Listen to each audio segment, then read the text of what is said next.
So I thought I'd make a little video here talking about how I'm going to repair this old Hill Multimix board that I bought off eBay. I got this thing for around 180 bucks shipped, and I'm going to use this as a mic pre for a 16-channel recording rig that I'm putting together, because this board has 16 mic inputs and each channel has a direct out, and they also have a pad on each one, and we've got phantom power and some good features that are good for recording with.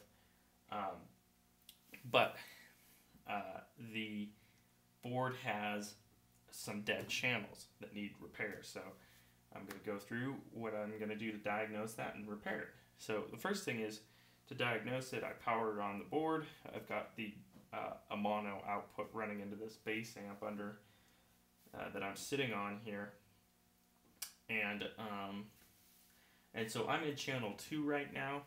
I'm in channel 2 because I know channel 1 is the problem channel already, but I just wanted to show you what my process was to diagnose this.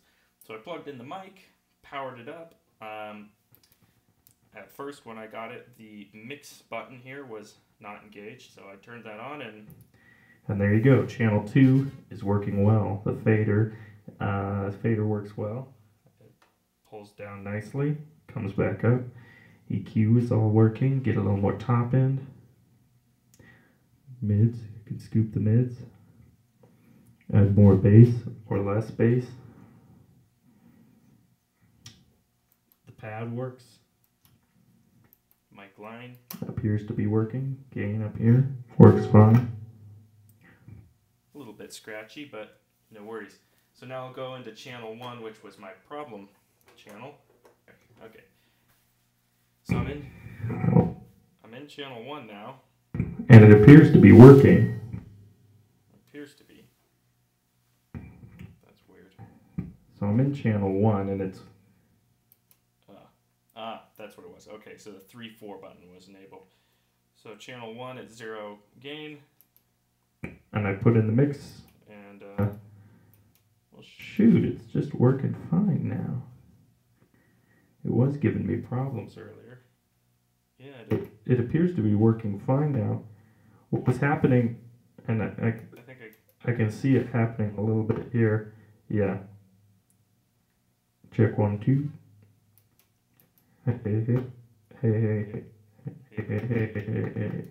Yeah, that's it.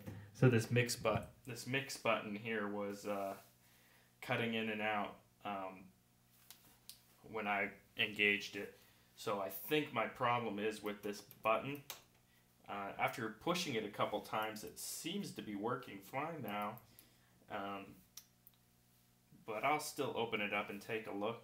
The other reason I need to open it up is that I've got a busted off knob here, and I want to figure out what sort of potentiometer that is. And I've actually got another friend of mine who's got one of these that needs potentiometers for it, so I need to find that out. And so that's my diagnosis process. Now I'll get into taking it apart and seeing what these multi-mixes are like inside. Alright, so to take this thing apart, it just has a couple screws that hold the front unit to the back, what's really more like a cover. And I think there's, let's see, 1, 2, 3, there's 3 along the top, and there's 3 along the bottom, and that's this guy here, which is just a simple Phillips head screw. Whenever you're doing something like this, you want to make sure you have something where it's safe to put all your screws in.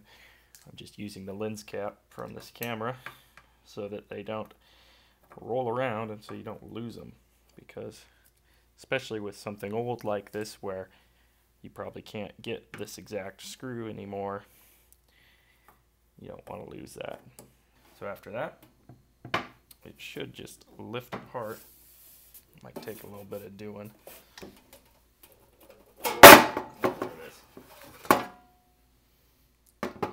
So the nice thing about these Hills is you can just flip it over, and the knobs will set inside of that back cover safely, and you have a nice stand to work on.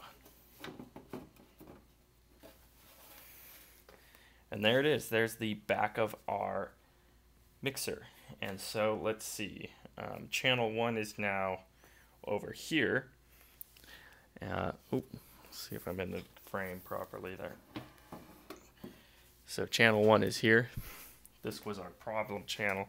And if you remember, our problem switch was this guy right here. And it seemed like it was just kind of causing the whole thing to cut out. Looks like this is all connected via ribbon cable. Kind of cool. It's very slick.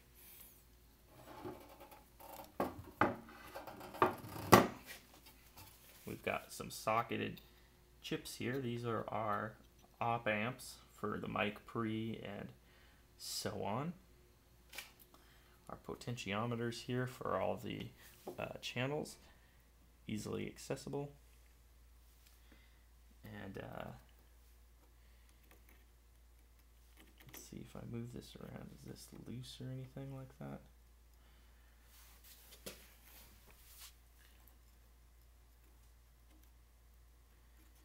So this whole card feels a little bit loosey-goosey. Oh, I think I found my problem right here. Yep, sure enough.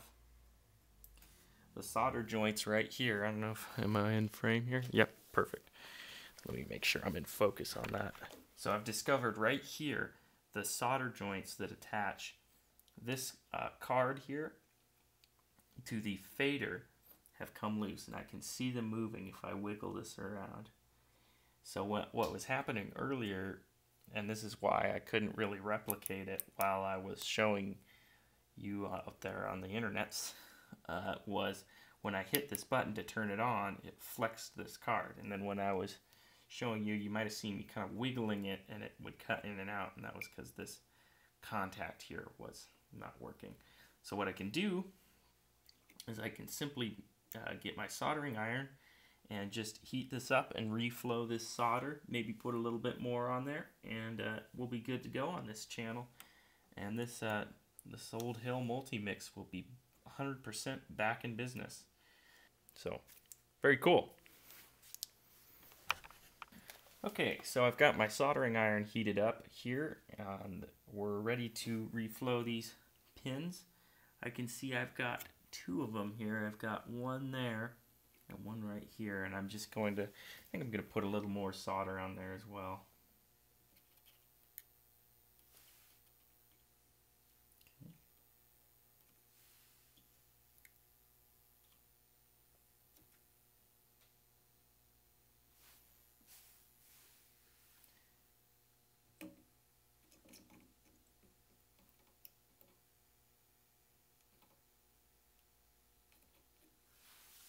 Cool. That should do it right there. Let me go ahead and put this back in here. Just set this all back in.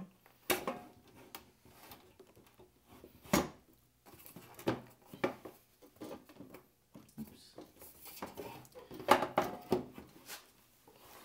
Bear with me here.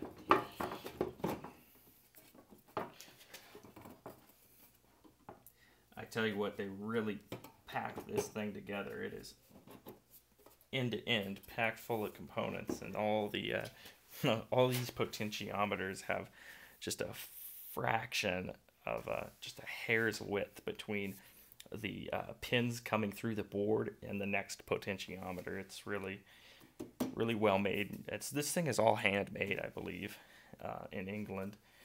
These are high quality boards. Anyhow, let's test it out.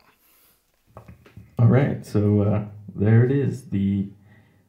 The modification, well, the repair has worked perfectly. If I move this knob around and kind of wiggle on these guys, you can see that nothing happens. Everything's working great. Yeah, everything's working great, so right on. That's all it needed. And the fader pulls it down. Pulls it back up, just like that. 1, 2, 1, 2, 1, 2, 1, 2, 1, 2, 1, 2. Hey, hey, hey, hey, hey, hey, hey, hey. And no scratches even. This thing's a really nice piece of kit. So can't wait to see what this will sound like once it's running through its 16 channel rig. I can't wait to show what I have in store for that. I should have probably